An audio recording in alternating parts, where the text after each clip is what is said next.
Hello everyone, welcome to the HardReset channel, and today I'm going to show you how to check the vacuuming records of your VIOMI S9 Alpha robot cleaner.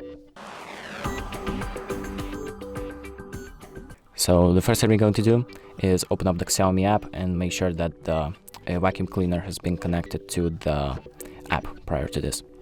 And now we can click on our VIOMI S9 and on the three dots, click on the three dots on the top right here.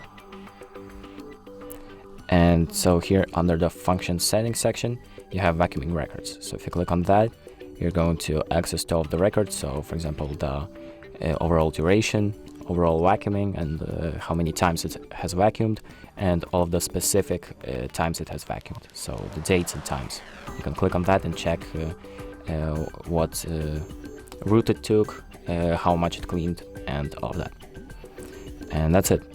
Thank you for watching. I hope this video helped, and make sure to like and subscribe.